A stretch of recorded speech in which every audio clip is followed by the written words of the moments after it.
بسم الله الرحمن الرحيم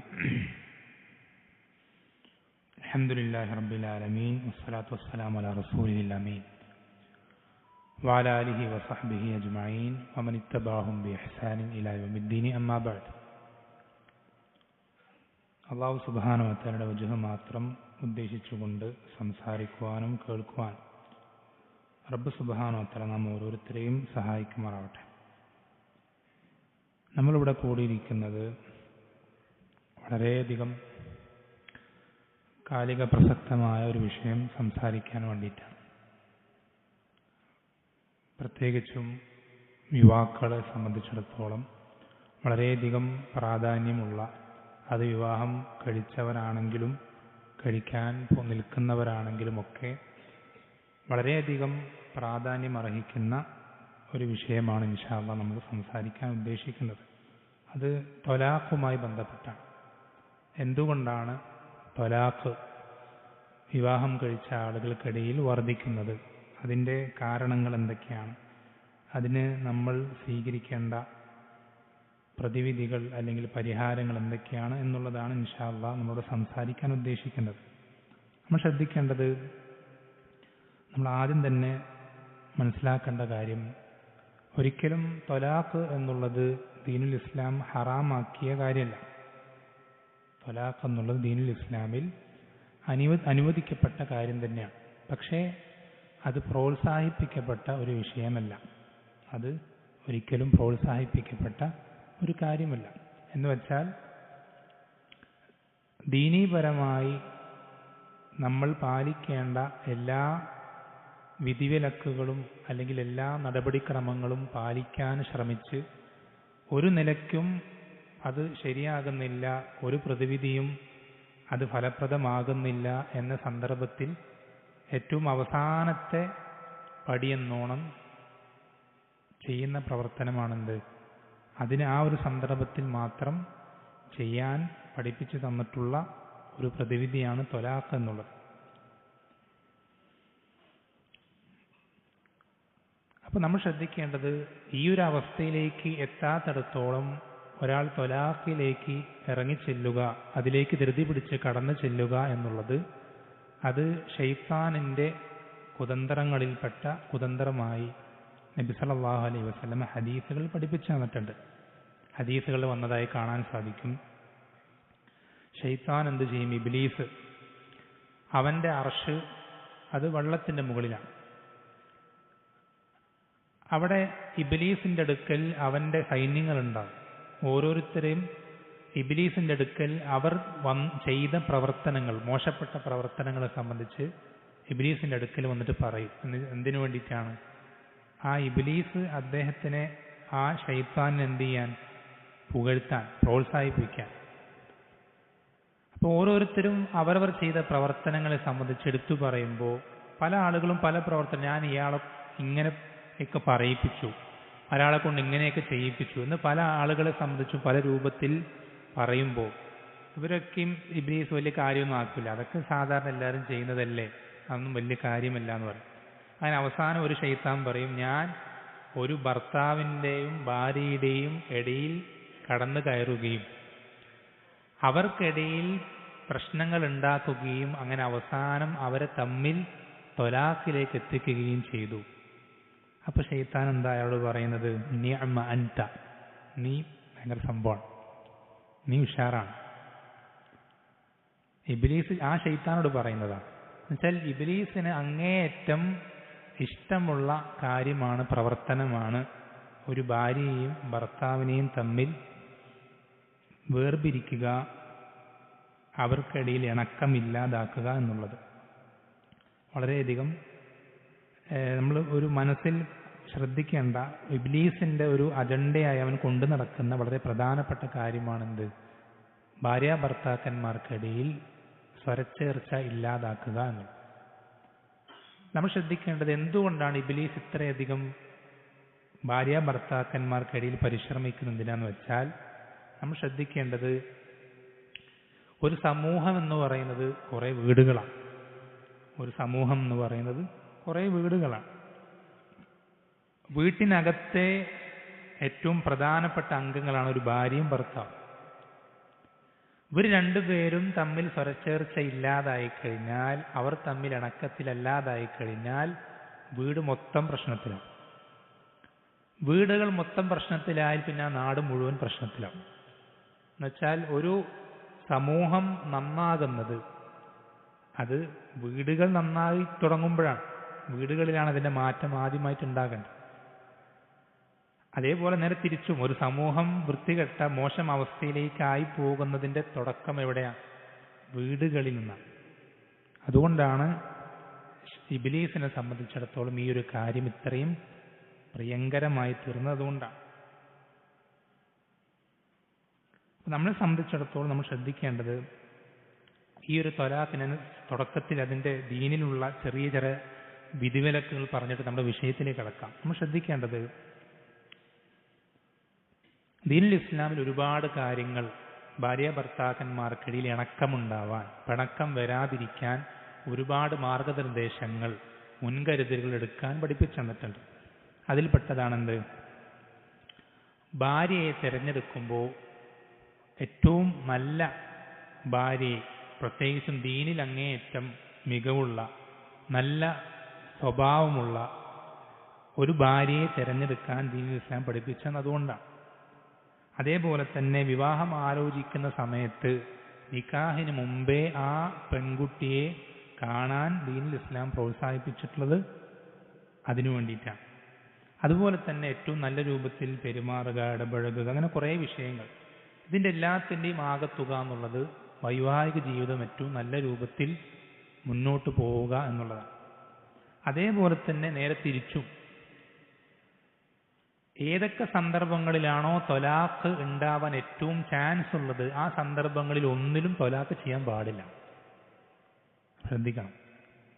ഭാര്യ ഭർത്താക്കന്മാർക്കിടയിൽ പിണക്കമുണ്ടാവാനും സ്വരച്ചേർച്ച ഇല്ലാതിരിക്കാനും ഏറ്റവും കൂടുതൽ ചാൻസ് ഉള്ള സന്ദർഭങ്ങളിലൊന്നും ത്വലാഖ് ദീൻ പഠിപ്പിച്ചിരുന്നില്ല.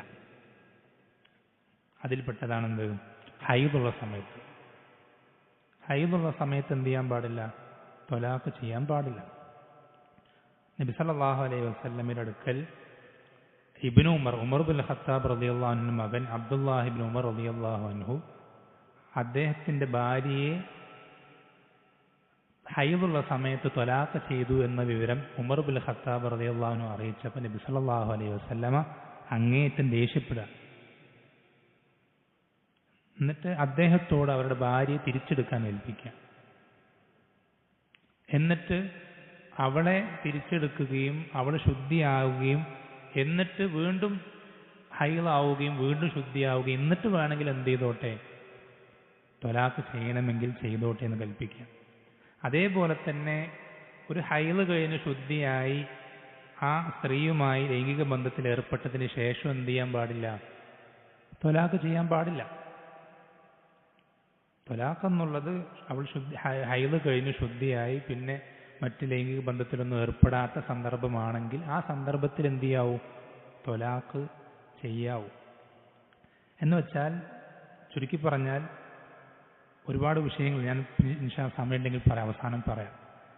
ഒരുപാട് തരത്തിൽ ഒരുപാട് രീതിയിൽ നമ്മൾ നോക്കിക്കഴിഞ്ഞാൽ നമുക്ക് മനസ്സിലാക്കാൻ സാധിക്കുന്ന ഒരു പ്രധാനപ്പെട്ട കാര്യമാണ് ദീനുൽ ഇസ്ലാം ത്വലാഖ് ഉണ്ടാകുന്നത് വളരെയധികം കുറയാനും അതിൻ്റെ ഏറ്റവും പ്രധാനപ്പെട്ട വഴികൾ അടച്ചു വയ്ക്കാനും അങ്ങേയറ്റം ശ്രദ്ധിക്കുന്നുണ്ട്.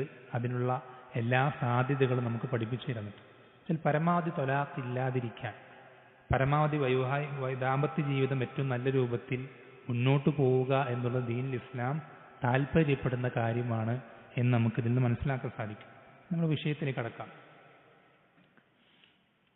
ഒന്നാമത്തെ നമ്മുടെ വിഷയം എന്നുള്ളത് ഭർത്താവ് ശ്രദ്ധിക്കേണ്ട കാര്യങ്ങളാണ്. പക്ഷേ ഭർത്താവിൻ്റെ ചില പ്രവർത്തനങ്ങൾ, മോശപ്പെട്ട ഇടപെടലുകൾ, അല്ലെങ്കിൽ ദീനിൽ പാലിക്കാൻ പറഞ്ഞ കാര്യങ്ങൾ പാലിക്കാത്തത് കൊണ്ട് ത്വലാഖിലേക്ക് എത്തുന്ന ചില കാരണങ്ങൾ ആണ് ആദ്യം പറയാനുള്ളത്. അതിലൊന്നാമത്തേത് ഭാര്യമാർക്ക് കൊടുക്കേണ്ട ഹക്കുകൾ കൊടുക്കാതിരിക്കുക എന്നുള്ളതാണ്. അവരെ അങ്ങേയറ്റം അവഗണിക്കുക എന്നുള്ളതാണ്. അവരെ പൂർണ്ണമായിട്ടും അവഗണിക്കുക എന്നുള്ളതാണ്. അതിന് ഒരുപാട് രൂപങ്ങളുണ്ട്. ഒന്നാമത്തെ രൂപം എന്നുള്ളത് ഭർത്താവിൻ്റെ കാര്യങ്ങൾ മാത്രം നോക്കി ഭാര്യയുടെ അടുത്ത് ഇടപഴകുകയോ അവളുമായിട്ട് കിടപ്പറ പങ്കിടുകയോ അങ്ങനത്തെ കാര്യങ്ങളൊന്നും ശ്രദ്ധിക്കാതെ ഭർത്താവിൻ്റെ കാര്യം മാത്രം ആ രൂപത്തിൽ മുന്നോട്ട് പോവുക എന്നുള്ളതാണ് ഒന്നാമത്തെ വിഷയം. അത് നമ്മൾ ശ്രദ്ധിക്കേണ്ടത്. അങ്ങനെ സ്വന്തം കാര്യത്തിൽ മുഴുകുന്നത്, അങ്ങനെ ബിസിയാകുന്നത് ഇബാദത്തുകൾ കൊണ്ടാണെങ്കിൽ പോലും അത് വളരെയധികം വിമർശിക്കപ്പെട്ടിട്ടുള്ള വിഷയമാണ്. ഒരാൾ സുന്നത്തായ വാജിബുകൾ എന്തായാലും നമുക്ക് ഒഴിവാക്കാൻ പറ്റില്ല, നമുക്കത് പൂർത്തീകരിക്കുക തന്നെ വേണം, അതിലൊരു വിഷയമൊന്നുമില്ല. പക്ഷെ അതിൽ കവിഞ്ഞ് സുന്നത്തായ പ്രവർത്തനങ്ങളിൽ ഏർപ്പെട്ടിട്ടൊരാൾ തൻ്റെ ഭാര്യയോട് പാലിക്കേണ്ട അവകാശങ്ങൾ പാലിക്കാത്തൊരവസ്ഥയിലേക്ക് എത്തുകയാണെങ്കിൽ അതുപോലും ശക്തമായി വിമർശിക്കപ്പെട്ടിട്ടുണ്ട്. അതിൽ ഒരുപാട് ഉദാഹരണങ്ങളുണ്ട് നബി സല്ലല്ലാഹു അലൈഹി വസല്ലമയുടെ ജീവിതത്തിൽ നടന്നത്. അതിൽപ്പെട്ടതാണ് അബ്ദുല്ലാഹി ഇബ്നു അംർ ബിൻ ആസ് റളിയല്ലാഹു അൻഹു. അദ്ദേഹം ഇതേപോലെ വളരെയധികം ഇബാദത്തിലായി മുഴുകിയ വ്യക്തിയാണ്. ഇബാദത്തുകൾ അങ്ങേയറ്റം ചെയ്യാൻ ശ്രദ്ധിക്കുന്നൊരു വ്യക്തിയാണ്. ഈ സ്വഹാബി രാത്രി മുഴുവനും നിസ്കരിക്കും. രാത്രി മുഴുവൻ നിസ്കരിക്കുക എന്ന് പറയുമ്പോൾ എന്താ, രാത്രി ഭാര്യയുടെ അടുക്കലേക്ക് പോകൂല. പകല് മുഴുവൻ നോമ്പുമായിരിക്കും. നബി സല്ലല്ലാഹു അലൈഹി വസല്ലമ ഈ സ്വഹാബിയെ ഉപദേശിക്കുന്ന എങ്ങനെയാ, നീ അങ്ങനെ ചെയ്യരുത്, ഈ പറഞ്ഞ രൂപത്തിൽ നീ ചെയ്യരുത്. നീ നോമ്പെടുക്കുകയും വേണം, നോമ്പെടുക്കാതിരിക്കുകയും വേണം. സുന്നത്തായ നോമ്പുകൾ എടുക്കുകയും വേണം, എടുക്കാത്ത ദിവസങ്ങളും വേണം. വഖും വനം, നീ രാത്രി നിസ്കരിക്കുകയും വേണം, രാത്രി ഉറങ്ങുകയും വേണം. ഫഇന്ന ലിജസദിക അലൈക ഹഖ്ഖ, നിനക്ക് തീർച്ചയായും നിന്റെ ശരീരത്തോട് ഒരു ബാധ്യതയുണ്ട്. വഇന്ന ലിഐനിക അലൈക ഹഖ്ഖ, നിനക്ക് നിന്റെ കണ്ണിനോട് ബാധ്യതയുണ്ട്. വഇന്ന ലിസൗജിക അലൈക ഹഖ്ഖ, നിനക്ക് നിന്റെ ഭാര്യയോടും കടമകളുണ്ട്. ഫഅതി കുല്ലദി ഹഖ്ഖിൻ ഹഖ്ഖ, മറ്റൊരു റിവായത്തിൽ വന്നിട്ടുള്ള നീ ആർക്കൊക്കെ എന്തൊക്കെ കടമകൾ പൂർത്തീകരിക്കാനുണ്ടോ ആ കടമകളൊക്കെ നീ എന്ത് ചെയ്യണം, പൂർത്തീകരിക്കണം. നമ്മൾ ശ്രദ്ധിക്കണം. ഇവിടെ ആ സ്വഹാബി Abdullahi Ibnu Amr bin As അദ്ദേഹം ഒരിക്കലും എവിടെയെങ്കിലും ടൂറ് പോവേ അല്ലെങ്കിൽ കറങ്ങിയടിക്കാൻ പോവുക അങ്ങനെ ഒന്നും ചെയ്തിട്ട് ഭാര്യയെ പരിഗണിക്കാതിരിക്കുന്നതല്ല. ഒരു മോശത്തൊരാൾ ചെയ്യുന്നില്ല. അദ്ദേഹത്തിന് ഭാര്യയെ നോക്കാൻ സമയം കിട്ടാത്തത് അദ്ദേഹത്തിന്റെ ഇബാദത്തുകൾ അത്രയും വലുതായതുകൊണ്ടാണ്, ആഖിറത്തിന് വേണ്ടി പണിയെടുക്കുന്ന ആളായതുകൊണ്ടാണ്. എന്നിട്ട് പോലും നബി സല്ലല്ലാഹു അലൈഹി വസല്ലമ അദ്ദേഹത്തെ വിമർശിക്കുക, അങ്ങനെ ചെയ്യരുത്. ഇതേപോലെ തന്നെ മറ്റൊരു സന്ദർഭം ഹദീസുകളിൽ വന്നതായിട്ട് കാണാം. സൽമാൻ അൽ ഫാരിസി റളിയല്ലാഹു അൻഹുവും അബൂദർദ റളിയല്ലാഹു അൻഹു, ഇവർ രണ്ടുപേരെയും മദീനത്തേക്ക് മുഹാജിറുകൾ ഹിജ്റ ചെയ്തു വന്നപ്പോൾ നബി സല്ലല്ലാഹു അലൈഹി വസല്ലമ പരസ്പരം സഹോദരന്മാരാക്കി നിശ്ചയിച്ചിരുന്നു. എന്നുവെച്ചാൽ മുഹാജിറുകൾപ്പെട്ട ഒരാളെയും അൻസാരികൾപ്പെട്ട ഒരാളെയും പരസ്പരം സഹോദരനായി നിശ്ചയിച്ച അങ്ങനത്തെ ഒരു വിധി ദീനിൽ ആദ്യം ഉണ്ടായിരുന്നു. പിന്നീട് അതൊക്കെ എടുത്തു മാറ്റപ്പെട്ടു. ആ സന്ദർഭത്തിൽ സ്വന്തം സഹോദരനെ പോലെയാണ് എല്ലാ നിലയ്ക്കും. ഒരു സഹോദരനുള്ള എല്ലാ കടമകളും ഒരു അൻസാരിക്ക് മുഹാജിറിനോടുണ്ട്. ആരെയാണോ സഹോദരനായി നിശ്ചയിച്ചു കൊടുത്ത അവർക്ക്. അങ്ങനെ അബൂദർദ റളിയല്ലാഹു അൻഹു, അദ്ദേഹം അൻസാരിയാണ്. അദ്ദേഹത്തിന് സഹോദരനായി നിശ്ചയിച്ചു കൊടുത്തത് മക്കയിൽ നിന്ന് ഹിജ്റ ചെയ്തു വന്ന സൽമാൻ അൽ ഫാരിസി റളിയല്ലാഹു അൻഹുവിനെ. അപ്പോൾ ഒരിക്കൽ സൽമാൻ അൽ ഫാരിസി റളിയല്ലാഹു അൻഹു അബൂദർദ റളിയല്ലാഹു അൻഹുവിന്റെ വീട്ടിലേക്ക് വരുമ്പോൾ അബൂദർദ റളിയല്ലാഹു അൻഹുവിന്റെ ഭാര്യ ഉമ്മു ദർദ, അവരെ തീരെ അലങ്കാരമില്ലാതെ വളരെ മോശപ്പെട്ട എന്ന് പറഞ്ഞാൽ വളരെയധികം ഭർത്താവൊക്കെ മരണപ്പെട്ടു പോയ ഒരു തൻ്റെ ശരീരത്തിലോ സൗന്ദര്യത്തിലോ ഒരു ശ്രദ്ധയും ഇല്ലാത്തൊരു സ്ത്രീ, ആ ഒരു രൂപത്തിൽ സൽമാൻ റളിയല്ലാഹു അൻഹു അബൂദർദ റളിയല്ലാഹു അൻഹു ഭാര്യയെ കാണും. അന്ന് പിന്നെ ഹിജാബിന്റെ ആയത്തുകളൊന്നും ഇറങ്ങിയിട്ടില്ല. അതുകൊണ്ട് തന്നെ അവർ കണ്ടപ്പോൾ ഈ രൂപത്തിലാണ് കാണുന്നത്. അപ്പോൾ സൽമാൻ റളിയല്ലാഹു അൻഹു ചോദിച്ചു, എന്താണ് നിങ്ങൾ ഈ ഒരു കോലത്തിൽ എന്താ? അപ്പോൾ അബൂദർദ റളിയല്ലാഹു അൻഹുവിനെ പറ്റി അവരുടെ ഭാര്യ പറയാണ്, നിങ്ങളുടെ സഹോദരൻ എന്തില്ല, എൻ്റെ വിഷയത്തിൽ യാതൊരു ശ്രദ്ധയില്ല, എന്നോട് പാലിക്കേണ്ട ബാധ്യതകളിലോ അവകാശങ്ങളിലോ ഒന്നും അദ്ദേഹം യാതൊരു ശ്രദ്ധയും പാലിക്കുന്നില്ല എന്ന് അബൂദർദ റളിയല്ലാഹു അൻഹുവിന്റെ ഭാര്യ പറയും. അപ്പോൾ അന്നേ ദിവസം അബൂദർദ റളിയല്ലാഹു അൻഹു രാത്രി വീട്ടിലേക്ക് വന്നപ്പോൾ അതായത് കുറച്ച് രാത്രിയാവുന്നതിന് മുമ്പ് ഭക്ഷണം കഴിക്കുന്ന സമയത്ത് വീട്ടിലേക്ക് വന്നപ്പോൾ അബൂദർദാ റളിയല്ലാഹു അൻഹു ഭക്ഷണം സൽമാൻ ഫാരിസിക്ക് അതിഥി സഹോദരനാണല്ലോ, ആ നിലയ്ക്ക് അദ്ദേഹത്തിന് ഭക്ഷണം കൊടുത്തപ്പോൾ അദ്ദേഹം സൽമാൻ ഫാരിസ് റളിയല്ലാഹു അൻഹു എന്താ പറഞ്ഞത്? താങ്കൾ ഭക്ഷണം കഴിക്കാതെ ഞാൻ കഴിക്കൂല, താങ്കൾ കഴിക്കാതെ ഞാൻ കഴിക്കൂല എന്ന് പറഞ്ഞ് നിർബന്ധിച്ച് അബൂദർദാ റളിയല്ലാഹു അൻഹുവിനെ ഭക്ഷണം കഴിപ്പിച്ചു. രാത്രിയായപ്പോൾ എന്ത് ചെയ്താണ്? അദ്ദേഹം നിസ്കരിക്കാൻ പോവാണ്. പോയി കിടന്നുറങ്ങാൻ പറഞ്ഞു. പറഞ്ഞു വിട്ട് കുറച്ചേരം ഇങ്ങനെ വീണ്ടും വന്നു, വീണ്ടും പോയി കിടന്നുറങ്ങാൻ പറഞ്ഞു. അങ്ങനെ അവസാനം രാത്രി അവസാനത്തെ സമയമായപ്പോൾ ഇനി എഴുന്നേറ്റോളാൻ പറഞ്ഞു. പിറ്റേ ദിവസം രാവിലെ സൽമാൻ ഫാരിസ് റളിയല്ലാഹു അൻഹു തന്നോട് ഈ ദുൽമിലെ നോമ്പുകാരനെ നോമ്പ് മുറിപ്പിച്ചു. നോമ്പുണ്ടായിരുന്നു അബൂദർദാന്, നിർബന്ധിച്ച് ഭക്ഷണം കഴിക്കാൻ പറഞ്ഞിട്ട് നോമ്പ് മുറിപ്പിച്ചു. രാത്രി മുഴുവൻ നിസ്കരിക്കുമായിരുന്ന അബൂദർദാന്റെ നിസ്കാരം മുടക്കി എന്ന് പറഞ്ഞ് പരാതി പറയാൻ വേണ്ടി നബി സല്ലല്ലാഹു അലൈഹി വസല്ലം അടുക്കലേക്ക് പോയപ്പോൾ നബി സല്ലല്ലാഹു അലൈഹി വസല്ലം എന്താ പറഞ്ഞത്? സദഖ സൽമാൻ, സൽമാൻ പറഞ്ഞത് സത്യമാണ്, അങ്ങനെ ചെയ്യേണ്ടത്. നമ്മൾ ശ്രദ്ധിക്കണം, ഈ ഒരു നിലപാട് നബി സല്ലല്ലാഹു അലൈഹി വസല്ലമ പഠിപ്പിച്ചു തരുന്നത് ഭാര്യമാർക്ക് കൊടുക്കേണ്ട നിർബന്ധ അവകാശങ്ങൾ കൊടുക്കാതിരിക്കുന്ന ഭർത്താക്കന്മാർ, അതെന്ത് പേര് പറഞ്ഞിട്ടാണെങ്കിൽ, ഇബാദത്ത് കൊണ്ടത് മുടക്കാൻ പറ്റൂല്ലെങ്കിൽ പിന്നെന്ത് കാരണം കൊണ്ടാണ് മുടക്കാൻ സാധിക്കുക? എന്ത് കാരണം പറഞ്ഞാൽ പറ്റുക? ഒരു കാരണം നമുക്ക് പറയാൻ പറ്റൂല. ഇബാദത്തുകൾ നമുക്ക് ഭാര്യയ്ക്ക് കൊടുക്കേണ്ട ഹക്കിൽ വീഴ്ച വരുത്താനുള്ള ഒഴികഴിവാകൂലെങ്കിൽ പിന്നെന്താണ് ഒഴികഴിവാകുക? അപ്പം അത് വളരെ ശ്രദ്ധിക്കേണ്ട ഒന്നാമത്തെ കാര്യമാണ്. നമ്മുടെ എന്തെങ്കിലും പണികളുണ്ട്, തിരക്കുകളുണ്ട്, ബിസിനസ് ഉണ്ട്, ജോലിയുണ്ട്, ഇതൊന്നും എന്താകരുത്? നമുക്ക് നമ്മുടെ ഭാര്യയോട് കൊടുക്കേണ്ട അവകാശങ്ങൾ, ഹക്കുകൾ, അത് കൊടുക്കാതിരിക്കാൻ തടസ്സമാകരുത്. രണ്ടാമത്തെ കാര്യം എന്നുള്ളത് യാത്രയാണ്. യാത്ര ചെയ്യുക എന്നുള്ളത് നമ്മൾ ശ്രദ്ധിക്കണം, ഭാര്യമാരുള്ളവർ ശ്രദ്ധിക്കണം. ഏറ്റവും മാക്സിമം പീരീഡ് സമയം നിശ്ചയിച്ചിട്ടുള്ളത് യാത്രയ്ക്ക് 6 മാസം, ഏറ്റവും മാക്സിമം. അത് തന്നെ സ്ത്രീകളുടെ തൊബീഅത്തിന്, അവരുടെ പ്രകൃതി അനുസരിച്ച് വ്യത്യാസപ്പെടും. ചെറുപ്പക്കാരിയായ സ്ത്രീകളോ അല്ലെങ്കിൽ വളരെയധികം ഷഹവത്ത് സാധാരണഗതിയിലുള്ള സ്ത്രീകളെക്കാൾ ഷഹവത്തുള്ള സ്ത്രീകളോ, പലതരത്തിലും പല ആളുകളിലും ഈ വ്യത്യാസം ഉണ്ടാവും, ഏറ്റക്കുറച്ചിലുണ്ടാവും.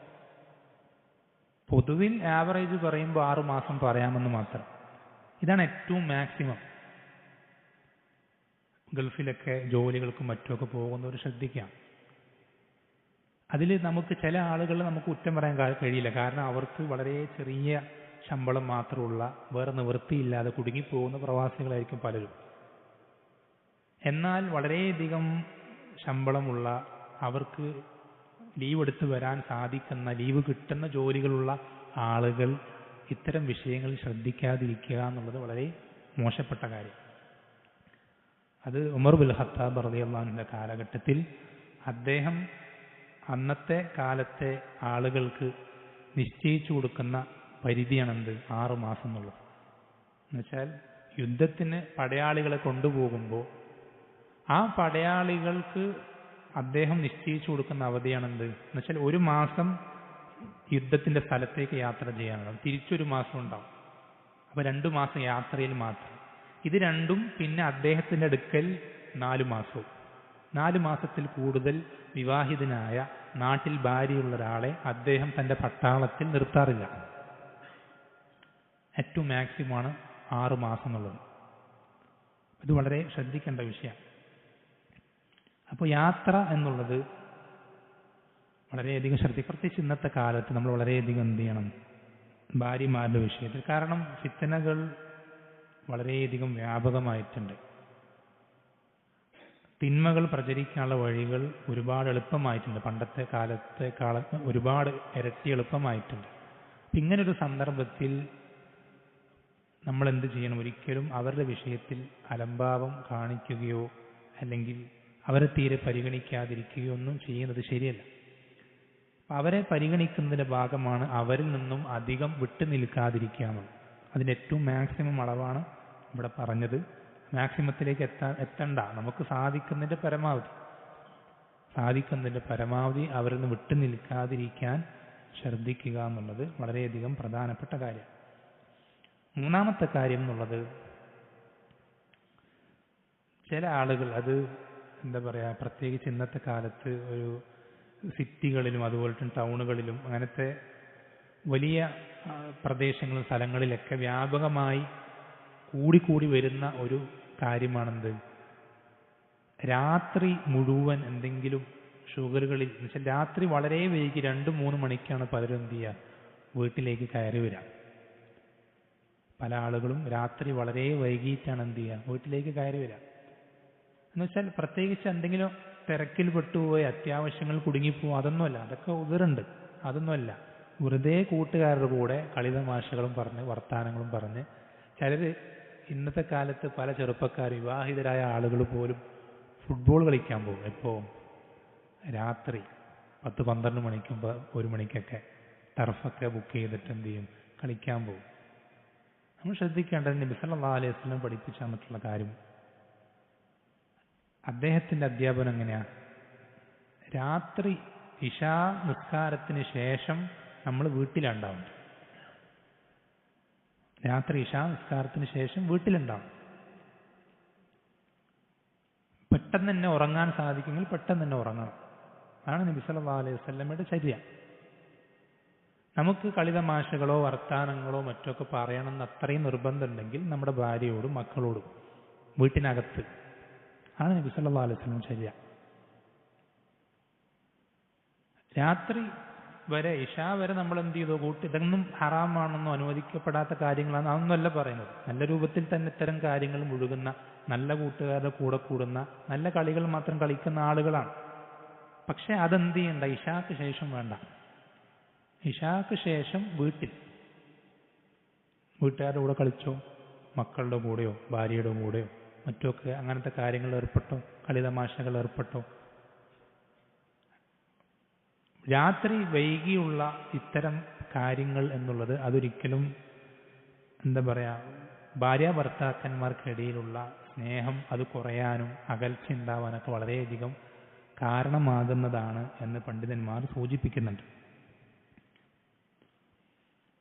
നബി സല്ലല്ലാഹു അലൈഹി വസല്ലം എന്ത് ചെയ്യാറുണ്ട്, അവിടുത്തെ ഭാര്യമാരോട് അല്ലെ, ഹദീസിലുള്ളത് 1 മണിക്കൂറോളം സംസാരിക്കാറുണ്ടെന്നാണ്. ഇശായിന് ശേഷം ഉറങ്ങാൻ പോകുമ്പോൾ നബി സല്ലല്ലാഹു അലൈഹി വസല്ലം അവിടുത്തെ ഭാര്യമാരോട് പല കാര്യങ്ങളും പല വിഷയങ്ങളും എന്ത് ചെയ്യാറുണ്ട്, ഒരുപാട് സമയം സംസാരിക്കാറുണ്ട്. അപ്പം ആ സമയമെങ്കിലും നമുക്ക് എന്ത് ചെയ്യാൻ സാധിക്കണം, നമ്മുടെ ഭാര്യമാർക്കും വീട്ടുകാർക്കും മക്കൾക്കും വേണ്ടി മാറ്റിവെക്കാൻ സാധിക്കണം. അപ്പം എന്ത് തിരക്കുകളുണ്ടെങ്കിലും അതെല്ലാം എന്ത് ചെയ്യുക, ഇശാ നിസ്കാരത്തിന് മുമ്പ് കഴിയുന്ന രൂപത്തിൽ ഷെഡ്യൂൾ ചെയ്യാം. അത്രയും അത്യാവശ്യം വേറൊരു നിവൃത്തിയില്ലാത്ത സാഹചര്യങ്ങളിൽ മാത്രം ഇശാക്ക് ശേഷം മറ്റുള്ള കാര്യങ്ങളിൽ ഏർപ്പെടാൻ ശ്രദ്ധിക്കുക.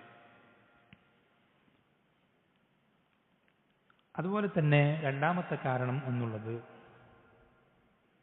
പുരുഷന്മാരെ ശ്രദ്ധിക്കേണ്ട, ഭർത്താക്കന്മാരെ ശ്രദ്ധിക്കേണ്ട കാര്യം പെട്ടെന്ന് ദേഷ്യം വരിക എന്നുള്ളതാണ്.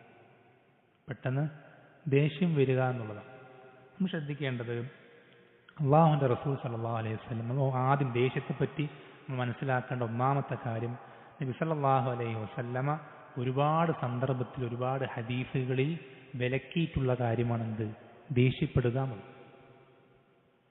അപ്പം നിങ്ങൾ വിചാരിക്കുക എങ്ങനെ ദേഷ്യപ്പെടാതിരിക്കാൻ സാധിക്കുക, മനുഷ്യനാകുമ്പോൾ ദേഷ്യം വരൂലേ? ശരി തന്നെയാണ്, മനുഷ്യനാകുമ്പോൾ ദേഷ്യം വരും. മനുഷ്യൻ്റെ ത്വബീഅത്തിൽപ്പെട്ട തന്നെയാണ് ദേഷ്യം. ദേഷ്യപ്പെടരുത് എന്നതുകൊണ്ട് ഉദ്ദേശിക്കുന്നത് നമ്മുടെ മനസ്സിൽ ദേഷ്യം വരരുത് എന്നുള്ള അർത്ഥമല്ല. ദേഷ്യപ്പെടരുത് എന്ന കൽപ്പന കൊണ്ട് അർത്ഥമാക്കുന്നത് നമ്മുടെ മനസ്സിൽ ദേഷ്യം കടന്നു വരാനേ പാടില്ല എന്നുള്ള അർത്ഥമല്ല.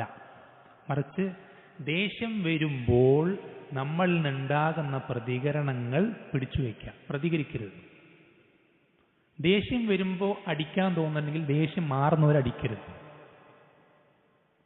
ദേഷ്യം വരുമ്പോൾ എന്തെങ്കിലും പറയാൻ തോന്നുന്നുണ്ടെങ്കിൽ ദേഷ്യം പോകുന്നവരൊന്നും പറയരുത്.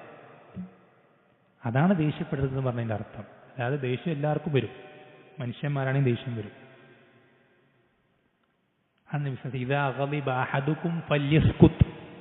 ഒരാൾക്ക് ദേഷ്യം വന്നാൽ നിങ്ങൾ എന്ത് ചെയ്യുക?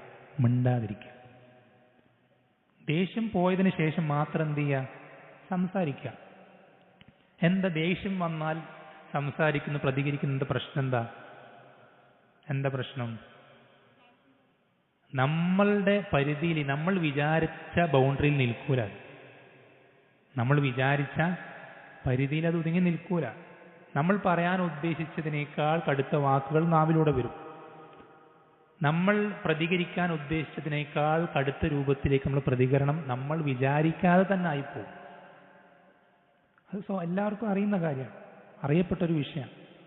പല ആളുകളും ദേഷ്യം വന്ന് ദേഷ്യം തന്നെ അതിജയിച്ച് പലതും ചെയ്തു കഴിഞ്ഞ് ദേഷ്യം പോയി കഴിഞ്ഞിട്ട് അവന് പലപ്പോഴും അറിയില്ല ഞാൻ എന്താ ദേഷ്യപ്പെട്ടിട്ട് പറഞ്ഞത് ചെയ്യുന്നു, പലർക്കും അറിയില്ല.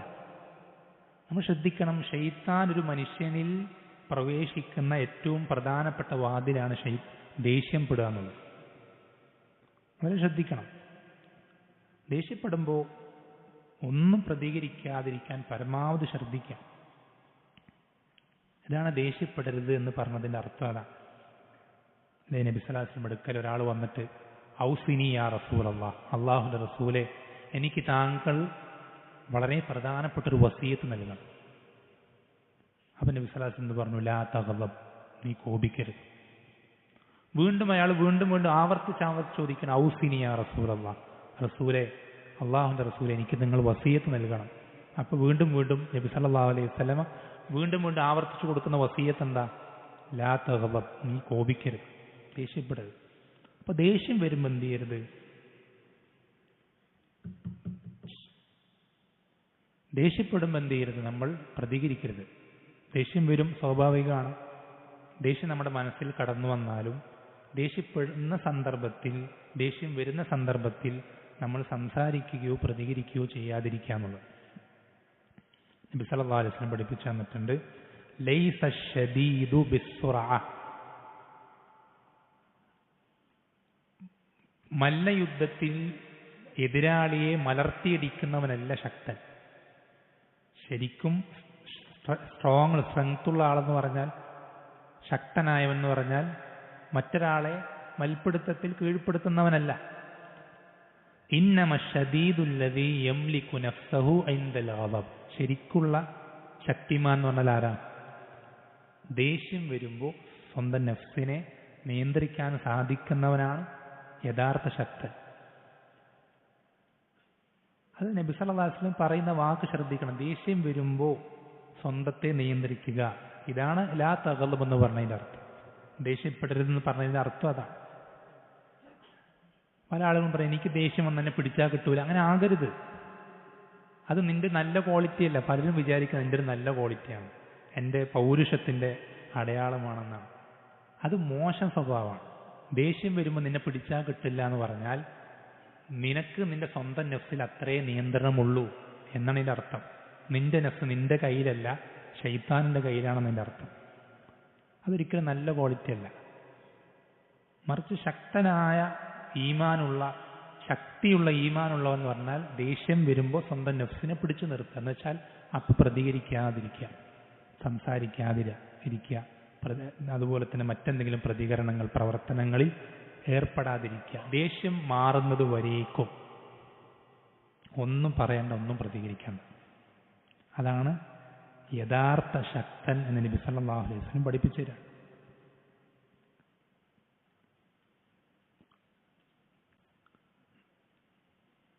അപ്പൊ ഈ ദേഷ്യം നമ്മൾ ശ്രദ്ധിക്കണം. ഒരുപാട് ഹദീസുകൾ ധാരാളം വന്നിട്ടുണ്ട് ഈ ദേഷ്യത്തെ സംബന്ധിച്ച്. അതിൽപ്പെട്ടൊരു ഹദീസാണെന്ത്? ആർക്കെങ്കിലും ദേഷ്യം വന്നു കഴിഞ്ഞാൽ അവൻ എന്ത് ചെയ്യണം?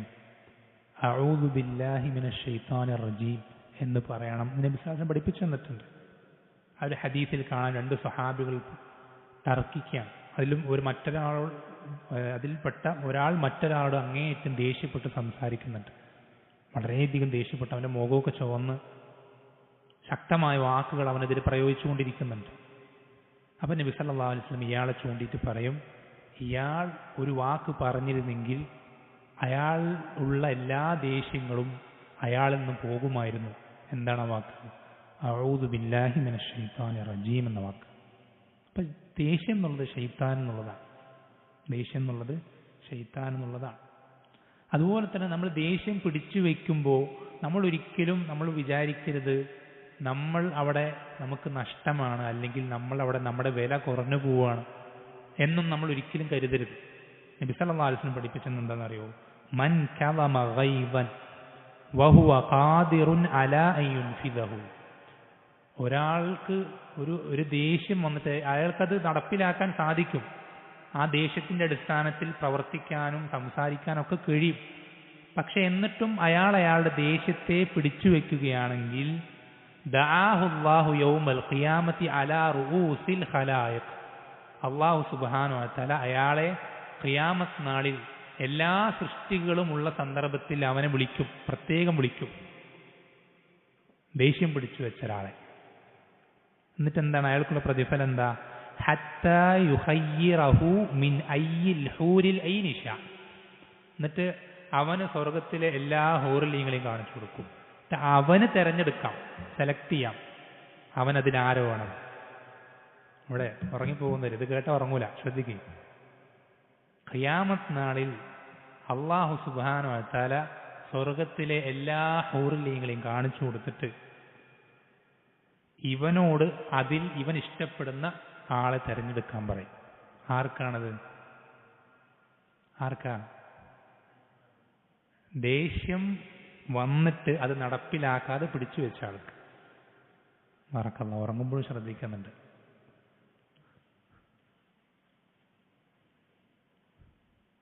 ഒരാൾക്ക് തന്റെ ദേഷ്യം നമ്മൾ ശ്രദ്ധിക്കണം. ഇത് രാജാക്കന്മാർക്കും അധികാരികൾക്കും മാത്രമുള്ള ഹദീസല്ല. ഒരു ഭർത്താവ് അയാൾക്ക് ആ വീട്ടിൽ അയാളുടെ ദേഷ്യം നടപ്പിലാക്കാൻ സാധിക്കും, ഒരു ഗൃഹനാഥന്. പക്ഷെ അയാൾ ആ ദേഷ്യം വന്നിട്ടും ആ ദേഷ്യം നടപ്പിലാക്കാൻ അയാൾക്ക് സാധിച്ചിട്ടും അയാൾ ആ ദേഷ്യം നടപ്പിലാക്കാതെ പിടിച്ചു വയ്ക്കാം. അങ്ങനെ പിടിച്ചു വയ്ക്കുകയാണെങ്കിൽ ഈ പ്രതിഫലം നബി സല്ലല്ലാഹു അലൈഹി വസല്ലം അയാൾക്ക് പഠിപ്പിച്ചു തന്നിട്ടുണ്ട്. ഒരിക്കലും നമ്മൾ ദേഷ്യം പിടിച്ചു വയ്ക്കുക എന്നുള്ളത് ഒരിക്കലും മോശം കാര്യമല്ല, അത് വളരെ നല്ല ഗുണമാണ്. അത് പൂർണ്ണതയിൽ, ഒരു പുരുഷന്റെ പൂർണ്ണതയിൽ പെട്ടതാണ്. അതേപോലെ തന്നെ നമ്മൾ രണ്ടാമത് ശ്രദ്ധിക്കേണ്ട കാര്യം, ദേഷ്യവുമായി ബന്ധപ്പെട്ട് ശ്രദ്ധിക്കേണ്ട കാര്യം, പല ആളുകളും എന്താ പറയാ, സ്ത്രീകൾ എങ്ങനെയാണെന്ന് അറിയാത്ത ആളുകളാണ് പലരും. പക്ഷെ ആണുങ്ങളെ പോലെ തന്നെ സ്ത്രീകളാകണം. സ്ത്രീകൾ വേറെയല്ല, ഈ സദ്ദക്കറു കൽഉൻസ, ആണും പെണ്ണും ഒരുപോലെയല്ല. അത് മൊത്തത്തിൽ അവളുടെ ശാരീരികമായിട്ടാണെങ്കിലും മാനസികമായിട്ടാണെങ്കിലും ദീനിന്റെ അവസ്ഥയാണെങ്കിലും എല്ലാ നിലയ്ക്കും ആണും പെണ്ണും ഒരേപോലെ അല്ല. നമ്മൾ ശ്രദ്ധിക്കണം. സ്ത്രീകളെ സംബന്ധിച്ച് നബി സല്ലല്ലാഹു അലൈഹി വസല്ലം പഠിപ്പിച്ചെന്ന ഏറ്റവും ശ്രദ്ധിക്കേണ്ട ഒന്നാമത്തെ ഹദീസ് എന്താ? ഇന്നൽ മർഅത കദ്ദില. സ്ത്രീ എന്നുള്ളത് എന്തുപോലെയാ? വാരിയെല്ല് പോലെയാ. സ്ത്രീ എന്നുള്ളത് വാരിയെല്ല് പോലെ. വാരിയെല്ല് എങ്ങനെയാണ്? സ്ട്രൈറ്റ് ആണോ? അല്ല, വളഞ്ഞിട്ടാണ്.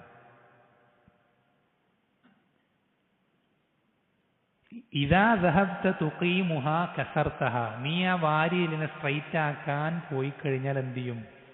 അത് പൊട്ടിപ്പോവും. വാരിയെല്ലിനെ സ്ട്രൈറ്റ് ആക്കാൻ നീ ഉദ്ദേശിച്ചു കഴിഞ്ഞാൽ അത് പൊട്ടിപ്പോവും. വൈൻ തറക്തഹാ ഇസ്തംതഅത ബിഹാ വഫീഹാ ഇവജുൻ. നീ ആ വളവോട് കൂടി അതിനെ വിട്ടു കഴിഞ്ഞാൽ നിനക്ക് എന്ത് ചെയ്യാൻ സാധിക്കും? അവളിൽ നിന്ന് ആനന്ദമെടുക്കാനും സാധിക്കും. പക്ഷെ അവളിൽ ആ വളവുണ്ടാവുകയും ചെയ്യും. എന്തിനത് പറയുന്നത്? നമ്മൾ ശ്രദ്ധിക്കണം. നമ്മൾ പല കാര്യങ്ങളും എന്ത് ചെയ്യേണ്ടതുണ്ട്? ഭാര്യമാരിൽ നിന്നുണ്ടാകുന്ന വിഷയങ്ങളിൽ പരമാവധി വിട്ടുകൊടുക്കാനാണ് ഭർത്താക്കന്മാർ ശ്രദ്ധിക്കണേ. ഏതുവരേക്കും ഒരു വാജിബ് നഷ്ടപ്പെടുന്നതോ ഹറാമ് പ്രവർത്തിക്കുന്നതോ ആയ മേഖല എത്തുന്നത് വരേക്കും പരമാവധി വിട്ടുകൊടുക്കുക. എത്രത്തോളം വിട്ടുകൊടുക്കാൻ സാധിക്കുമോ അത്രത്തോളം വിട്ടുകൊടുക്കുകയാണ് വേണ്ടത്. പരമാവധി പിടിച്ച് ഇങ്ങനെ കടുംപിടുത്തം പിടിച്ച് മൊസല് പിടിച്ച് ദേഷ്യപ്പെട്ട് എല്ലാത്തിനും വളരെ ശക്തമായ രൂപത്തിൽ പ്രതികരിക്കുന്നത് ഒരിക്കലും എന്ത് ചെയ്യില്ല, ഗുണകരമാവില്ല. പരമാവധി വിട്ടുകൊടുക്കാനും താഴ്ന്നു കൊടുക്കാനും ക്ഷമിക്കാനും പുറത്തു കൊടുക്കാനുമാണ് നമ്മൾ ശ്രദ്ധിക്കേണ്ടത്. എന്തെങ്കിലും ഒരു ഹറാമ് പ്രവർത്തിക്കുന്നതിലേക്കോ വാജിബുകൾ വിട്ടുപോകുന്നതിലേക്കോ എത്തുന്നത് വരേക്കും ഈ ഒരു പുറത്തു കൊടുക്കലും വിട്ടുകൊടുക്കലും താഴ്ന്നു കൊടുക്കലും അത് ഭർത്താക്കന്മാരുടെ ഭാഗത്തു നിന്ന് ഉണ്ടാവേണ്ടതുണ്ട്.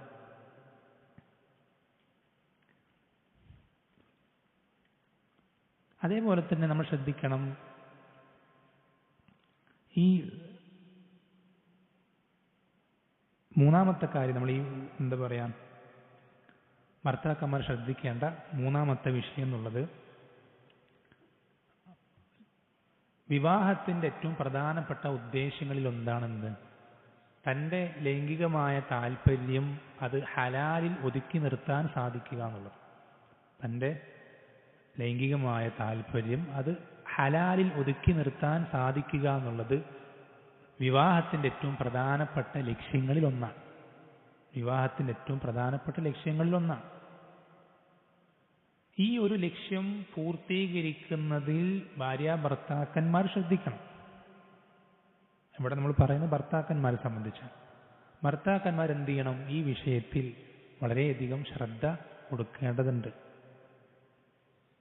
ഒരിക്കലും എന്ത് ചെയ്യരുത്, ഈ വിഷയം പാടെ അവഗണിക്കുന്നത്. നമ്മൾ പല ആളുകളും നമ്മൾ പറയുമ്പോൾ ഇതൊക്കെ പ്രത്യേകം പറയേണ്ട ആവശ്യമുണ്ടോ? ഇതൊക്കെ എല്ലാവർക്കും അറിയുന്ന കാര്യമല്ലേ.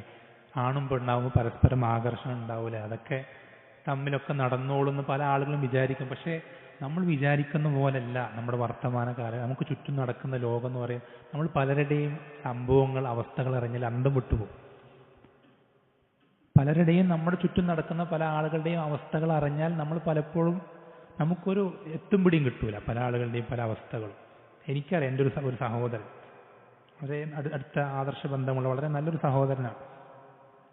അദ്ദേഹത്തിന് വിവാഹം കഴിഞ്ഞ് എത്രയോ വർഷങ്ങളായി, മക്കളാവുന്നില്ല. പല സ്ഥലത്തും പല ചികിത്സകളും പല കാര്യങ്ങളിലും ഒക്കെ കൊണ്ടുപോയി, പല രൂപത്തിലും മാറ്റങ്ങൾ വരുത്താൻ പല രീതിയിലും ശ്രമിച്ചു, ഒന്നും ശരിയാവുന്നില്ല. അവസാനം പ്രശ്നം കണ്ടെത്തി എന്താണെന്നറിയോ? ഇവർ തമ്മിൽ ലൈംഗികമായി ബന്ധപ്പെടുന്നില്ല. ഇതുണ്ടെങ്കിലേ കുട്ടി ഉണ്ടാവുള്ളൂ. വളരെ ശ്രദ്ധിക്കണം. നമ്മൾ വിചാരിക്കുന്ന രൂപത്തിലല്ല ആളുകൾ. പല ആളുകളും പലതരത്തിലാണ്. വിവാഹത്തിന്റെ പ്രധാനപ്പെട്ട മഖ്സദുകൾ, ഉദ്ദേശങ്ങളിൽപ്പെട്ടതാണെന്ത്? ഭാര്യയുടെയും ഭർത്താവിൻ്റെയും ഈ ലൈംഗികമായ താല്പര്യം അത് ഹലാലിൽ ഒതുങ്ങി നിൽക്കണം. അത് ഹലാലിൽ ഒതുങ്ങി നിൽക്കണം. ഒരു ഭർത്താവിനോ ഭാര്യയ്ക്കോ വിവാഹത്തിന് ശേഷവും തൻ്റെ ഈ ഒരു താല്പര്യം ഹലാലിൽ ഒതുങ്ങുന്നില്ലെങ്കിൽ അവിടെ എന്തോ പ്രശ്നമുണ്ട്. വളരെ ശ്രദ്ധിക്കണം. ഭാര്യയോ ഭർത്താവോ എന്തോ വിഷയത്തിൽ അപാകത വരുത്തിയിട്ടുണ്ടെന്നുള്ളതാണ്. അങ്ങനെ ഒരിക്കലും ഉണ്ടാകാൻ പാടില്ല. അത് ശ്രദ്ധിക്കണം. അങ്ങനെ ഒരിക്കലും ഉണ്ടാകാൻ പാടില്ല. അത് നമ്മൾ ശ്രദ്ധിക്കണം. പല ആളുകളും, ചിലർക്ക് ശാരീരികമായിട്ടുള്ള രോഗങ്ങൾ കൊണ്ടായിരിക്കും ഇത്തരം താല്പര്യങ്ങൾ വരാത്തത്. അതൊക്കെ നമ്മൾ എന്ത് ചെയ്യണം? അതിനുള്ള ചികിത്സകളൊക്കെ ഇന്ന് അൽഹംദുലില്ലാ, പ്രത്യേകിച്ച് ഇന്നത്തെ കാലത്ത് ഒരുപാട് സംവിധാനങ്ങൾ, ചികിത്സകൾ അൽഹംദുലില്ലാ അതിനുണ്ട്. ചില ആളുകൾ നമ്മൾ ശ്രദ്ധിക്കണം. ചില ആളുകൾക്ക് തൻ്റെ ഭാര്യയോട് താല്പര്യം തോന്നാത്തതിൻ്റെ ഏറ്റവും പ്രധാനപ്പെട്ട കാരണം, ഏറ്റവും കൂടുതൽ നമ്മുടെ സമൂഹത്തിൽ പല ആളുകൾക്കും അറിയില്ല. എന്താണത്? സിഹറാണ്. സിഹറാണ്. എത്രയോ ആളുകൾക്ക് സ്വന്തം ഭാര്യ ഇപ്പോൾ അടുത്ത വിവാഹം കഴിഞ്ഞിട്ടുണ്ടാവുള്ളൂ, കാണാൻ നല്ല ഭംഗിയുള്ള സ്ത്രീയായിരിക്കും, അങ്ങനെയായിരിക്കും, പല ഗുണങ്ങളും, നല്ല സ്വഭാവം, പെരുമാറ്റം, എല്ലാ നല്ല ഗുണങ്ങളും ഉണ്ടാവും. പക്ഷേ ആ ഭാര്യയുമായിട്ട് അടുക്കാനോ അവളുമായിട്ട് ഇത്തരം കാര്യങ്ങളിൽ ഏർപ്പെടാനോ ഭർത്താവിന് സാധിക്കുന്നില്ല. എന്താ കാരണം? ആരെങ്കിലും സിഹർ ചെയ്തായിരിക്കും. ശ്രദ്ധിക്കണം. സിഹറിന് അത്തരം ഒരു ഭാര്യയെ ഭർത്താവിൽ നിന്ന് അകറ്റാനും ഇഷ്ടം തോന്നിക്കാതിരിക്കാനൊക്കെ സിഹറിന് എന്ത് ചെയ്യാൻ സാധിക്കും? റബ്ബ് ഉദ്ദേശിച്ചാൽ. അതിനത്തരം തഅ്സീറുകളുണ്ട്. എത്രത്തോളം എന്ന് പറഞ്ഞാൽ, ഒരു സഹോദരന്റെ ജീവിതത്തിൽ നടന്ന അറിയുന്നൊരു സംഭവം എന്ത്, ഈ എന്താ പറയുക, സ്ത്രീകളിൽ ഈ എന്താ പറയുക അണ്ടം വളരുന്ന ഓവുലേഷൻ പീരീഡ് എന്ന് പറയും, കുട്ടികൾ ഉണ്ടാവുന്ന, എന്നുവെച്ചാൽ മനി ഉള്ളിലേക്ക് പോയി കഴിഞ്ഞാൽ കുട്ടികൾ ഉണ്ടാവാൻ സാധ്യതയുള്ള സമയം. ആ സമയത്ത് ഈ ഭർത്താവിന് ഭാര്യയിലേക്ക് അടുക്കാനേ തോന്നില്ല. അങ്ങനത്തെ അവസ്ഥകളൊക്കെ നമ്മുടെ നാട്ടിൽ വ്യാപകമാണ്. നമുക്ക് ചുറ്റും നടക്കുന്ന കാര്യങ്ങളാണ് അതൊക്കെ. അപ്പൊ ഈ രൂപത്തിലാണെങ്കിൽ പിന്നെ അയാൾക്ക് മക്കളെ ഉണ്ടാവില്ല. ശാരീരികമായിട്ട് സയന്റിഫിക് ആയിട്ട് പരിശോധിക്കുമ്പോൾ ഒരു പ്രശ്നം ഉണ്ടാവില്ല. ഭാര്യയ്ക്കും ഉണ്ടാവില്ല, ഭർത്താവിനും ഉണ്ടാവില്ല. പക്ഷെ രണ്ടുപേർക്കും മക്കളാകുന്നില്ല. എന്താ കാരണം? ഇങ്ങനെ പല കാരണങ്ങളുണ്ട്. നമ്മൾ ശ്രദ്ധിക്കണം. അതിൻ്റെ പ്രതിവിധികൾ, നമുക്ക് നേർക്കുനേരുള്ള കാര്യങ്ങൾ നമുക്ക് എന്ത് ചെയ്യാം? ഭൗതികമായിട്ടുള്ള ചികിത്സകൾ, ഒരുപാട് തരം ചികിത്സകൾ നമ്മുടെ നാട്ടിൽ അവലംബിക്കാൻ സാധിക്കും. ഇത്തരം സിഹറിൻ്റെ മറ്റ് വിഷയങ്ങളാണെങ്കിൽ നമ്മൾ എന്താ ചെയ്യേണ്ടത്? അത് എവിടെയാണ് അതിൻ്റെ സിഹർ ചെയ്യപ്പെട്ട സാധനമുള്ളത് എന്ന് നമുക്കറിയുമെങ്കിൽ വളരെ എളുപ്പമാണ്. ആ സാധനം നശിപ്പിച്ചാൽ മതി കണ്ടെത്തിയിട്ട്. പക്ഷെ മിക്ക സിഹറിൻ്റെ കേസുകളിൽ നമുക്ക് എന്ത് ചെയ്യാൻ കഴിയില്ല. അതിൻ്റെ സാധനം, അത് സിഹർ ചെയ്തിട്ടുള്ള വിഷയം, വസ്തു എവിടെയാണ് ഒളിപ്പിച്ച് വെച്ചിട്ടുള്ളത് നമുക്ക് അറിയാൻ സാധിക്കില്ല. അപ്പം അങ്ങനെയുള്ള സന്ദർഭങ്ങളിൽ നമ്മൾക്ക് ചെയ്യാൻ പറ്റുന്ന കാര്യം ശർഈയായ റുഖിയ ചെയ്യുക എന്നുള്ളത്. ശർഈയായ റുഖിയ ചെയ്യുക. റുഖിയ ചെയ്യുക എന്ന് പറയുമ്പോൾ നമ്മൾ ശ്രദ്ധിക്കേണ്ടത് അതിന് പ്രത്യേകം സൂറത്തുകളോ ആയത്തുകളോ ഒരു പ്രത്യേക രീതിയിൽ തന്നെ ഓതണമെന്നോ അങ്ങനെയൊന്നുമില്ല. ഏറ്റവും എളുപ്പത്തിൽ സൂറത്തുൽ ഫാത്തിഹ നബി സല്ലല്ലാഹു അലൈഹി വസല്ലം പഠിപ്പിച്ചെന്നാണ് അത് റുഖിയാണെന്ന്. അതുപോലെ തന്നെ ആയത്തുൽ കുർസി, അതുപോലെ തന്നെ ആമിർ റസൂലു, സൂറത്തുൽ ഇഖ്ലാസ്, ഫലഖ്, നാസ്, അതുപോലെ തന്നെ സൂറത്തുൽ ബഖറ മുഴുവനും. ഇതൊക്കെ വളരെയധികം ഈ വിഷയത്തിൽ ഫലപ്രദമായിട്ടുള്ള ചികിത്സകളാണ്. ഇത്തരം ചികിത്സകൾ കൊണ്ട് നമ്മൾ എന്ത് ചെയ്യണം? ഇത്തരം വിഷയങ്ങൾ നമ്മൾ ചികിത്സിക്കാനും മാറ്റാനും ശ്രദ്ധിക്കണം. ചില ആളുകൾക്ക് ഉമർ ബിൻ ഖത്താബ് റളിയല്ലാഹു അൻഹു പഠിപ്പിച്ചതുപോലെ ചില ആളുകൾ ഒരു വർഷത്തേക്ക് അവരെന്ത് ചെയ്യാറുണ്ട്? തൽക്കാലത്തേക്ക് ഒന്ന് മാറി നിർത്താൻ, വീട് മാറി താമസിക്കാനും മറ്റുമൊക്കെ ഉമർ ബിൻ ഖത്താബ് പല ആളുകളോടും കൽപ്പിക്കാറുണ്ട്. എന്തിനു വേണ്ടിയിട്ട്? ഈ ഒരു അവസ്ഥ ക്ലിയറാണ്. ചില ആളുകൾക്ക് അങ്ങനെ മാറാറുണ്ട്. മറ്റ് ചികിത്സകളും മറ്റ് എന്താ പറയുക മരുന്നുകളൊക്കെ കഴിക്കുന്നതിൻ്റെ ഒപ്പം ഒരു വർഷത്തേക്ക് എന്ത് ചെയ്യുക? വേറൊരു നാട്ടിലേക്ക് മാറി താമസിക്കുക. അങ്ങനെ ആ ഒരു രൂപം, പലതരത്തിലുള്ള ചികിത്സകളുണ്ട്. പലതരത്തിലുള്ള ചികിത്സകളുണ്ട്. നമ്മൾ എന്ത് ചെയ്യണം? അത്തരം കാര്യങ്ങൾ മാറ്റാനും ചികിത്സിക്കാനും സാധിക്കും. നമ്മൾ ഒരിക്കലും എന്ത് ചെയ്യരുത്? നിരാശപ്പെടരുത്.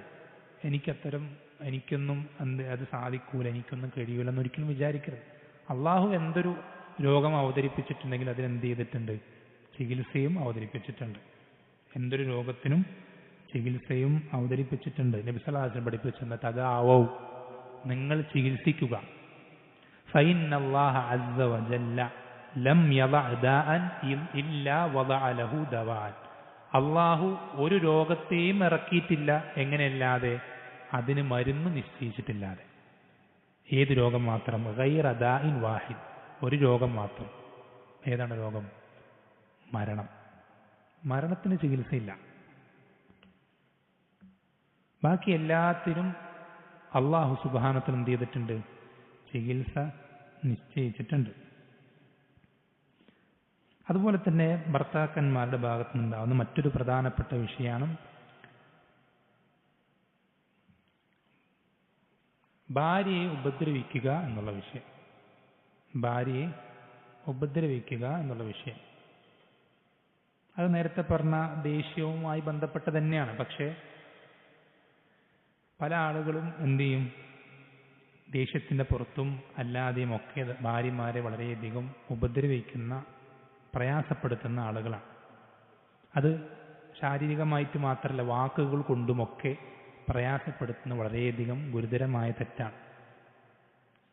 നബി സല്ലല്ലാഹു അലൈഹി വസല്ലം പഠിപ്പിച്ചു തന്നിട്ടുണ്ട്, ലൈസൽ മുഅ്മിനു ബിത്ത്ആനി വലൽ ലആൻ വലൽ ഫാഹിഷി വലൽ ബദീ. ഒരു മുഅ്മിൻ എന്തല്ല? എപ്പോഴും ഇങ്ങനെ കുറ്റം പറഞ്ഞുകൊണ്ടേയിരിക്കുന്നവനല്ല. വലൽ ലആൻ, എപ്പോഴും ശപിച്ചുകൊണ്ടേയിരിക്കുന്നവനല്ല. വലൽ ഫാഹിഷ്, വൃത്തികെട്ട മോശം കാര്യങ്ങൾ സംസാരിക്കുന്നവനുമല്ല.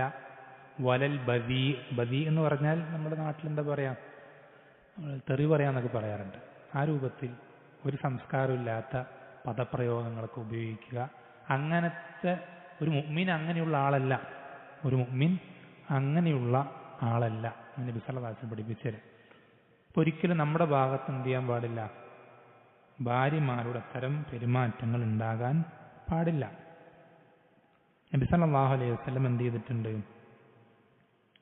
ഭാര്യമാരെ അടിക്കുന്ന വിഷയം, അടിക്കൽ ദീനുൽ ഇസ്ലാം അനുവദിച്ച് തന്നിട്ട് നമ്മൾ ശ്രദ്ധിക്കണം. പക്ഷേ പല ആളുകൾക്കും അടിക്കാന്നറിയാം, അത് മാത്രമേ അറിയുള്ളൂ ഭർത്താക്കന്മാർക്ക്. അല്ലെ, ഫദ്രിബൂഹുന്ന എന്ന് പഠിച്ചു വയ്ക്കുകയും ചെയ്യും ആയത്തിന്റെ ഭാഗം. ബാക്കിയൊന്നും അറിയില്ല. അടിക്കാൻ അനുവദിച്ചു തന്നിട്ടുണ്ട്, ശരി തന്നെയാണ്. പക്ഷേ അത് എപ്പോഴാണ് അടിക്കേണ്ടത്, എങ്ങനെയാണ് അടിക്കേണ്ടത്, ഇതൊന്നും പഠിക്കൂല. നബി സല്ലല്ലാഹു അലൈഹി വസല്ലം പഠിപ്പിച്ചെന്ന അധ്യാപനങ്ങൾ നോക്കിക്കഴിഞ്ഞാൽ നമുക്ക് മനസ്സിലാക്കാൻ സാധിക്കുന്ന വസ്തുതയാണ് അടി എന്നുള്ളത് ഏറ്റവും അവസാനത്തെ പടിയാണ്.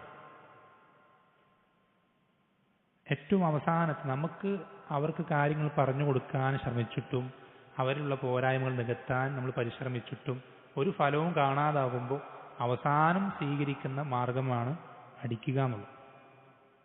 വളരെ ശ്രദ്ധിക്കേണ്ട വിഷയമാണ്. ഒരിക്കൽ ഒരു നബി സല്ലല്ലാഹു ജീവിതത്തിൽ നടന്ന സംഭവമുണ്ട്, ശ്രദ്ധിക്കണം. നബി സല്ലല്ലാഹു അലൈഹി വസല്ലം ആദ്യം എന്ത് ചെയ്തു? പറഞ്ഞു, ലാ തദ്രിബൂ ഇമാ അല്ലാഹ്, നിങ്ങൾ അള്ളാഹുവിന്റെ അടിയാത്തികളെ അടിക്കരുത്, മുഅ്മിനത്തുകളായ സ്ത്രീകളെ നിങ്ങൾ അടിക്കരുത് എന്നുള്ള നബി സല്ലല്ലാഹു അലൈഹി വസല്ലം കൽപ്പിച്ചു.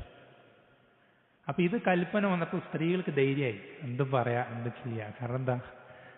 അള്ളാഹുവിന്റെ റസൂൽ സല്ലല്ലാഹു അലൈഹി വസല്ലം പറഞ്ഞിട്ടുണ്ട് അടിക്കരുത്.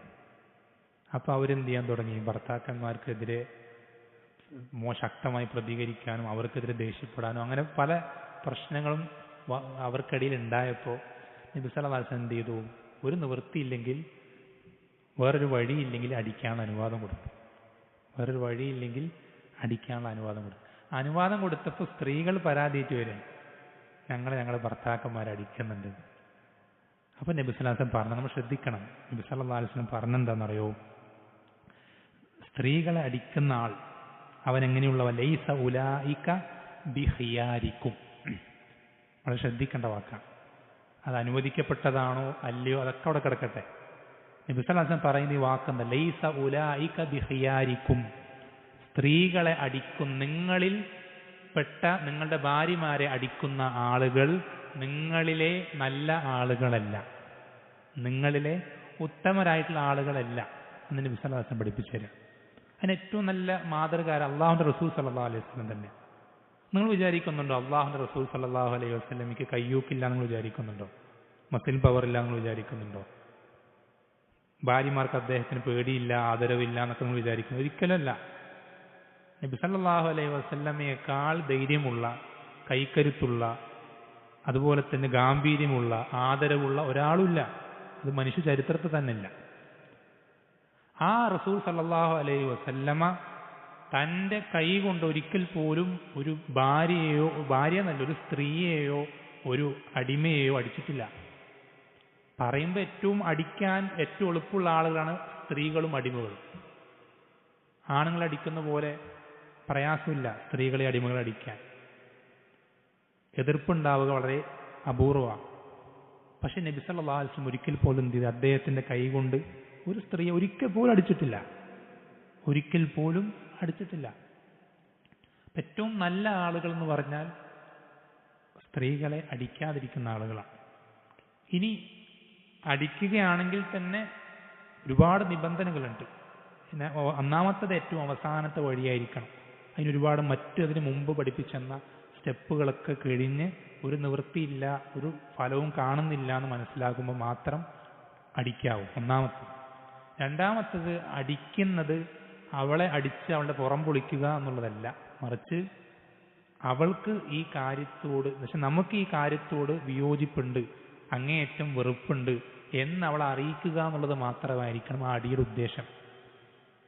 ഒരിക്കലും മുഖത്തടിക്കരുത്, മുഖത്തൊരിക്കലും അടിക്കരുത്.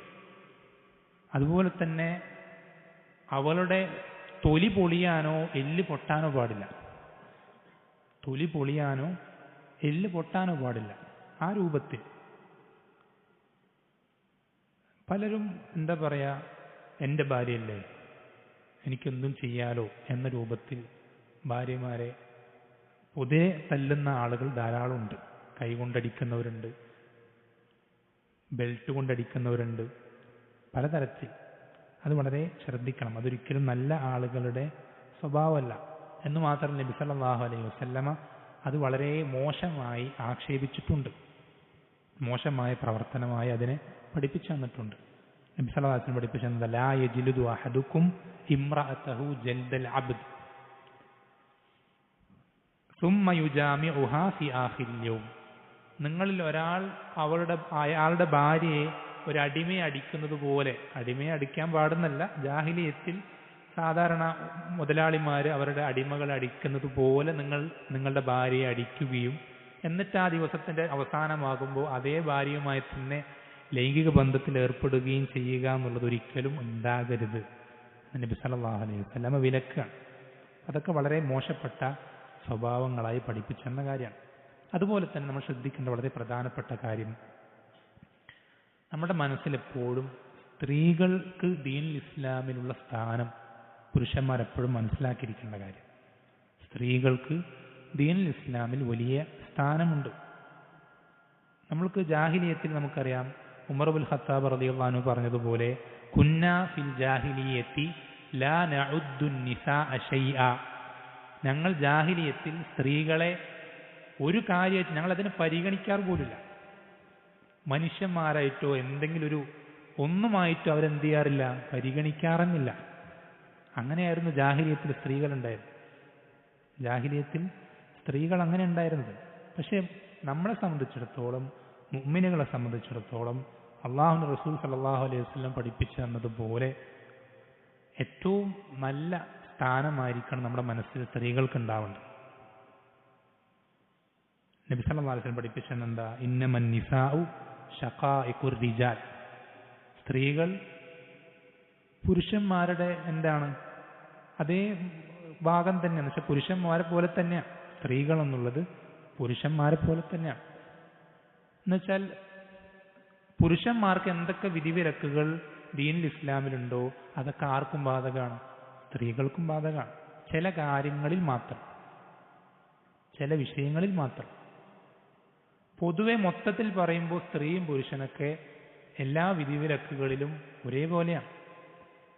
ചില കാര്യങ്ങളിൽ സ്ത്രീകളുടെ പ്രത്യേകം അവരുടെ ദൗർബല്യം പരിഗണിച്ചുകൊണ്ട്, അവരുടെ തൊബീഅത്തിന്റെ അവസ്ഥ പരിഗണിച്ചുകൊണ്ട്, അവർക്ക് സമൂഹത്തിൽ അള്ളാഹ് നിശ്ചയിച്ച സ്ഥാനം വ്യത്യാസമുള്ളത് കൊണ്ടൊക്കെ അവർക്ക് ചില വിഷയങ്ങളിൽ എന്തുണ്ടാവും, മാറ്റങ്ങൾ ഉണ്ടാവും. നമ്മൾ സ്ത്രീകളെ പറ്റി പറയുമ്പോൾ പുരുഷന്മാർ ഉറങ്ങല്ലേ, ശ്രദ്ധിക്കുക. ഒരുപാട് സംഭവങ്ങൾ നബി സല്ലല്ലാഹു അലൈഹി വസല്ലമയുടെ ജീവിതത്തിൽ നമുക്ക് കാണാൻ സാധിക്കും. സ്ത്രീകളോട് അങ്ങേയറ്റം റഹ്മത്തോടുകൂടി പെരുമാറും. അതിലേറ്റവും നബി സല്ലല്ലാഹു അലൈഹി വസല്ലം ഏറ്റവും അറിയപ്പെട്ടൊരു ഹദീസാണെന്ത്, നബി സല്ലല്ലാഹു അലൈഹി വസല്ലം എപ്പോഴും ശ്രദ്ധിക്കേണ്ട, നമ്മുടെ മനസ്സിൽ എപ്പോഴും ഉണ്ടായിരിക്കേണ്ട ഒരു ഹദീസാണ്.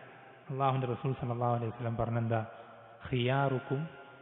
ഖിയാറുക്കും ലിനിസാഇക്കും, നിങ്ങളിൽ ഏറ്റവും നല്ല ആളുകൾ ആരാ, നിങ്ങളുടെ ഭാര്യമാരോട് ഏറ്റവും നല്ല രൂപത്തിൽ വർത്തിക്കുന്ന ആളുകളാണ്. നിങ്ങളുടെ ഭാര്യമാരോട് ഏറ്റവും നല്ല രൂപത്തിൽ വർത്തിക്കുന്ന ആളുകളാണ്. അന ഖൈറുക്കും ലി അഹ്ലി, എൻ്റെ കുടുംബത്തോട് ഞാൻ ഏറ്റവും നല്ല രൂപത്തിലാണ് എന്ന് നബി സല്ലല്ലാഹു അലൈഹി വസല്ലം പഠിപ്പിച്ചില്ല. എന്ന് വെച്ചാൽ നമ്മളുടെ കുടുംബക്കാർ, കൂട്ടുകാർ, നാട്ടുകാർ, അയൽക്കാർ, ഇവരോടൊക്കെ നമ്മളെ പറ്റി ചോദിച്ചാൽ നല്ല സർട്ടിഫിക്കറ്റാണ് അല്ലേ, വളരെ നല്ല, അവൻ നല്ലവനാണ്, നല്ല പെരുമാറ്റമാണ്, അവനെപ്പറ്റി ഒരു മോശവും പറയാനില്ല, അവൻ അങ്ങനെയാണ് ഇങ്ങനെയാണ് എന്നെല്ലാവർക്കും നമ്മളെപ്പറ്റി വളരെ നല്ലത് മാത്രമേ പറയാനുണ്ടാവൂ. പക്ഷെ നമ്മുടെ ഭാര്യയോട് ചോദിച്ചു കഴിഞ്ഞാൽ തിരിച്ചാണ് പറയാനുള്ളതെങ്കിൽ നമ്മൾ ശ്രദ്ധിക്കണം, നമ്മുടെ ശരിക്കുള്ള സ്വഭാവം എന്നുള്ളത് നമ്മൾ ഭാര്യയോട് കാണിക്കുന്ന സ്വഭാവമാണ്. വീട്ടിനകത്ത് നമ്മൾ പെരുമാറുന്ന സ്വഭാവമാണ്, അതാണ് നമ്മുടെ സ്വഭാവം. നമ്മൾ തനി നിറം എന്ന് പറയാറുണ്ട്. ഒരു മനുഷ്യന്റെ ശരിക്കുള്ള തനി നിറം കാണാൻ വീട്ടിനകത്താണ്. ഭാര്യയും വീട്ടുകാരും മാത്രമേ ഒറ്റയ്ക്കാകുമ്പോഴാണ്. ബാക്കി പുറത്ത് കാണിക്കുന്നതൊക്കെ തകല്ലുഫാത്തുകളാണ്, ഒക്കെ ഫോർമാലിറ്റീസാണ്. എല്ലാം കുടുംബക്കാരോടാണെങ്കിലും കൂട്ടുകാരോടാണെങ്കിലും നാട്ടുകാരോടാണെങ്കിലും ഒക്കെ ഫോർമാലിറ്റീസാണ്. ഒരു മനുഷ്യന്റെ ശരിക്കുള്ള സ്വഭാവം അത് വീട്ടിനകത്ത് ഭാര്യയോട് പെരുമാറണം. അതാണ് അയാളുടെ ശരിക്കുള്ള തനിച്ച സ്വഭാവം. യാതൊരു കലർപ്പില്ലാത്ത, ഫോർമാലിറ്റീസ് ഇല്ലാത്ത, കാണിച്ചുകൂട്ടലുകളില്ലാത്ത യഥാർത്ഥ സ്വഭാവം എന്നുള്ളത് വീട്ടിനകത്ത് ഭാര്യയോടുള്ള പെരുമാറ്റം. അവിടെ ഏറ്റവും നല്ല രൂപത്തിൽ പെരുമാറുക എന്നുള്ളത് വളരെയധികം ശ്രദ്ധിക്കേണ്ട, ദീനുൽ ഇസ്ലാം പഠിപ്പിച്ചെന്ന വളരെ പ്രധാനപ്പെട്ട കാര്യമാണ്. അപ്പോൾ ഈ ഒരു വിഷയം, സ്ത്രീകളുടെ ദീനുൽ ഇസ്ലാമിലുള്ള സ്ഥാനം നമ്മൾ ഒരിക്കലും പരിഗണിക്കാതിരിക്കാൻ പാടില്ല. നബി സല്ലല്ലാഹു അലൈഹി വസല്ലമ അങ്ങേയറ്റം എന്ത് ചെയ്തിട്ടുണ്ട്? സ്ത്രീകളെ പരിഗണിക്കുന്ന വിഷയത്തിൽ വളരെയധികം ശ്രദ്ധിച്ചിട്ടുണ്ട്. അതുപോലെ തന്നെ ഭർത്താക്കന്മാരുടെ ഭാഗത്തു നിന്നുണ്ടാവുന്ന മറ്റൊരു പ്രധാനപ്പെട്ട കാര്യമാണെന്ത്? ഒന്നിലധികം വിവാഹം കഴിച്ച ആളുകൾ അവരുടെ ഭാഗത്ത് നിന്നുണ്ടാവുന്ന പ്രധാനപ്പെട്ടൊരു വിഷയമാണ് ഭാര്യമാർക്കിടയിൽ നീതി കാണിക്കാതിരിക്കാമോ. ഭാര്യമാർക്കിടയിൽ നീതി കാണിക്കാതിരിക്കാമോ വളരെ പ്രധാനപ്പെട്ട വിഷയമാണ്. പ്രത്യേകിച്ച് എന്താ പറയുക, നമ്മുടെ ചുറ്റുവട്ടത്തുള്ള നമുക്ക് പരിചയമുള്ള പല ആളുകളിലും ധാരാളം ഇന്ന് വർദ്ധിച്ചുകൊണ്ടിരിക്കുന്നൊരു വിഷയമാണ്. നമുക്ക് നമ്മുടെ ചുറ്റുപാട് നോക്കിക്കഴിഞ്ഞാൽ പലരിലും, നമ്മുടെ ചുറ്റുപാടും കാണുന്ന പലരിലും ഈ ഒരു കാര്യം കാണാൻ സാധിക്കും. രണ്ടാമത്തെ വിവാഹമോ മൂന്നാമത്തെ വിവാഹമോ ഒക്കെ കഴിച്ച് അവർക്കിടയിൽ നീതി പാലിക്കാതെ പല പ്രശ്നങ്ങളായി പലരെയും ഒഴിവാക്കേണ്ടി വന്ന ചരിത്രങ്ങൾ നമുക്കിടയിൽ പലരിലും നമുക്ക് കാണാൻ സാധിക്കും. അത് വളരെ അപകടം പിടിച്ച വിഷയമാണ്. നബി സല്ലല്ലാഹു അലൈഹി വസല്ലം പഠിപ്പിച്ചെന്താ? ഒരാൾ എന്ത് ചെയ്യണം?